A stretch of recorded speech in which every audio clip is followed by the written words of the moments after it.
The law of impulse momentum occurs during the completion of the backhand skill, in which I change the momentum of an object, for example in this case, the direction of the squash ball. To generate maximum momentum on an object being thrown or hit, as many body parts as possible must be used. Amesdros 2010, page 137.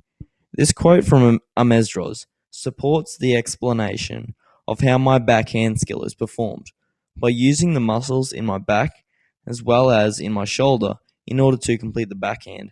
I am able to complete the skill with more momentum added to the ball. The arm used to perform the backhand shot is a third-class lever. This can be seen from this diagram, which shows an example of a third-class lever. The third-class lever is one in which the effort force is located in between the resistance force and the axes. Amesdros 2010, page 150. The shoulder is the fulcrum. This is where the force is generated from. The effort is the elbow and forearm. The elbow plays a crucial part in performing the backhand shot, as it is used to slice through the ball, and the racket is the load. The load is used to propel the ball forward and complete the backhand movement. Third-class levers have a long resistance arm that facilitates speed of movement of the ball, or in this case, the lever. Amesdros 2010, page 150.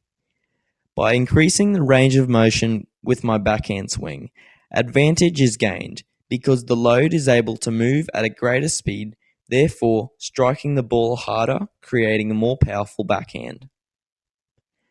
As figure 8.11 on page 138 of Queensland Senior Physical Education textbook demonstrates, the greater the range of movement in a squash backhand, the more powerful the stroke.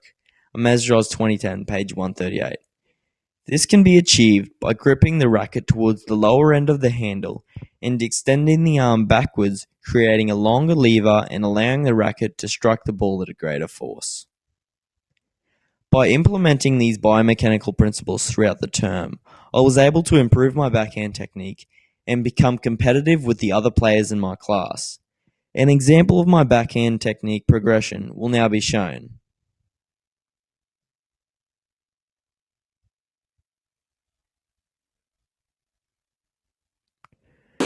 Through further analysis of my first backhand technique, you can see my technique was in need of much improvement. As the video showed, I was using my wrist to return the shot, therefore generating no force from my shoulder and upper back. During the term, I implemented mass practice, which included me repetitively hitting the squash ball down the line using the backhand shot. This helped improve my technique as I was isolating the skill that needed most improvement. An example of my improved backhand will now be shown.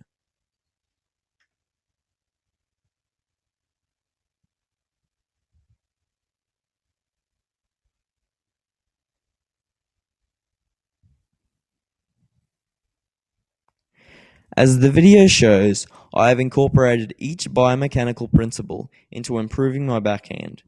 This still image clearly displays how I am recruiting force from my upper back and shoulder to create a more powerful backhand. I am also moving forward onto the ball, therefore generating momentum through the strike, whilst placing my feet wider apart, lowering my center of gravity and widening my base of support. And lastly, I have manipulated the third-class lever, being my right arm, by gripping the racket at the start of the handle and bringing my arm fully backwards. This way, I am able to create a large range of motion while executing the backhand motion, generating more acceleration when swinging the racket or load, creating an overall more powerful shot.